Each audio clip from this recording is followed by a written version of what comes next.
ನಮಸ್ತೆ, ನನ್ನ ಹೆಸರು ದೇವರಾಜು. ನಮ್ಮೂರು ಸ್ವಾಮಿನಹಳ್ಳಿ ಗ್ರಾಮ. ಇಲ್ಲಿ ಪುನರಾತ್ ಕಾಲದಿಂದಲೂ ದೇವಸ್ಥಾನ ಇದು ಬಂಡಿ ಎಡೆ ಮೊದಲು ಬಿದಿರು ಮಳೆ ಬೆಳೆದಿರುತ್ತೆ.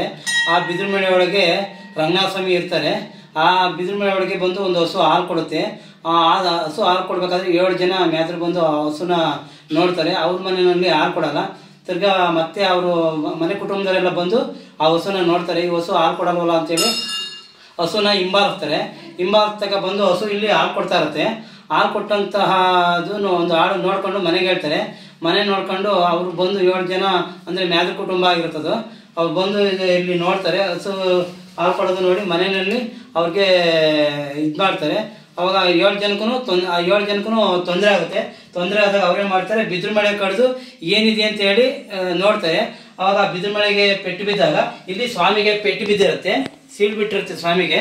ಹಾಗಾಗಿ ಅದೇನಾಗಿರುತ್ತೆ ಅಂತಂದರೆ ಆ 7 ಜನಕ್ಕೂ ಸ್ವಾಮಿ ಭಿನ್ನವಾಗಿ ನಂಗೆ ಈ ಥರ ಭಿನ್ನಾಭಿಪ್ರಾಯ ಮಾಡಿದ್ರೆ ನನಗಿಲ್ಲಿ ಆಧಾರವಾಗಿ ಬಂಡೆ ಆಕಾರವನ್ನು ಇದು ಮಾಡ್ಕೊಳ್ತೀನಿ. ಅದನ್ನ ಅದಕ್ಕೆ ನೀವು ಕಟ್ಟಿಸಿ ನನಗೆ ಒಂದು ಪುಣ್ಯ ಮಾಡಿ ಅರ್ಚಕರ ನೇಮಕ ಮಾಡಿ ಪೂಜೆ ಮಾಡಿ ಅಂತೇಳಿ ಹೇಳಿದಾಗ ಸ್ವಾಮಿ ಇಲ್ಲಿ ಅಣ್ಣ ತಮ್ಮ ರಾಶಿ ಒಂದು ಇದೆ. ಅದು ಋಷಿಗಳೆಲ್ಲ ಬಂದು ಋಷಿಮುನಿಗಳು ಬಂದು ಈ ಥರ ರಂಗನಾಥ ಸ್ವಾಮಿಗೂ ದೊಡ್ಡ ಸ್ವಾಮಿಗೂ ಭಿನ್ನಾಭಿಪ್ರಾಯ ಆಗಿದೆ. ಬಂಡೇನೆ ಸ್ವಾಮಿಗೆ ಆಧಾರವಾಗಿರಲಿ, ಇದು ಮುಂದಕ್ಕೆ 7 ಜನ ಕಟ್ಟಲಿ ಅಂತೇಳಿ ಆ 7 ಜನನ ಸ್ವಾಮಿ ಓಡಾಡ್ಕೊಂಡಾಗೆ ಇಲ್ಲಿ ಒಬ್ಬರನ್ನ ಕರೆದಿದ್ದಾರೆ, ಅಲ್ಲಿ 3 ಜನ ಕರೆದಿದ್ದಾರೆ, 4 ಜನ ಕರೆದಿದ್ದಾರೆ, ಅಲ್ಲಿ ಇಬ್ಬರನ್ನ ಕರೆದ್ಬಿಟ್ಟು 7 ಜನ ಇಲ್ಲಿ ಕರೆದಿದ್ದಾರೆ. ಹಾಗಾಗಿ ಅವತ್ತಿನಿಂದ ಇವತ್ತಿನವರೆಗೂ ಸ್ವಾಮಿ ಸೇವೆ ಚೆನ್ನಾಗಿ ನಡೀತಾ ಇದೆ. ಸ್ವಾಮಿಗೆ ಕಂಕಣ ಕಟ್ಟಿರೋ ಜೊತೆ ಮರಿಯರ ಸೇವೆ ಯಾವುದೂ ಮಾಡಲ್ಲ ಇಲ್ಲಿ. ಹಾಗಾಗಿ ಜನ ಇವತ್ತಿನ ದಿವಸ ಸ್ವಲ್ಪ ಕಮ್ಮಿ ಇದ್ದಾರೆ. ಇನ್ನು ನಾಳೆ ವಾರನೂ ಸ್ವಲ್ಪ ಕಮ್ಮಿ ಇದ್ದಾರೆ. ನಾಳೆ ವಾರ ಕಳೆದ ಮೇಲೆ ಫುಲ್ಲು ಶನಿವಾರ ಫುಲ್ಲು ರಶ್ ಇರುತ್ತೆ. ಹಾಗಾಗಿ ಸ್ವಾಮಿ ಸೇವೆ ಅವತ್ತು ನಡ್ಕೊಂಡು ಹೋಗ್ತಾ ಇದೆ. ಋಷಿಮುನಿಗಳು ಕೂಡ ಇದ್ದಾರೆ. ಅವರು ಈ ಸ್ವಾಮಿಗಳು ಇಲ್ಲಿಂದ ಶಿವಗಂಗೆ ಮಾರ್ಗಕ್ಕೆ ಒಂದು ಮಾರ್ಗದರ್ಶಿ ಇದೆಯಂತೆ.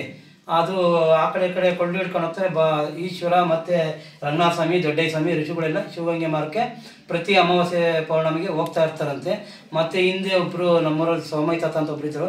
ಆ ಸುರಂಗ ಮಾರ್ಗಕ್ಕೆ ಹೋಗಿ ಮಡಿಕೆನೋ ತಗೊಂಬಂದು ಅವಾಗ ಇಲ್ಲಿ ಸುರಂಗ ಮಾರ್ಗ ಇದೆ ಅಂತೇಳಿ ಆ ಹಿಂದಿನವ್ರು ಹೇಳಿದ್ದು ವಿಚಾರ ಗಮನಕ್ಕೆ ಬಂದು ನಾವು ಅದನ್ನು ನೋಡಿದ್ದೀವಿ. ಸರ್ಪ ಕೂಡ ಇದೆ ಸರ್. ಒಂದು ಶನಿವಾರ ಇಲ್ಲಿ ಸರ್ಪ ಬಂದಿತ್ತು. ಹಾಗಾಗಿ ಇಲ್ಲಿ ಸರ್ಪ ಬಂದು ಇಲ್ಲಿ ಪಕ್ಕದಲ್ಲೇ ಮಲ್ಕೊಂಡಿತ್ತು.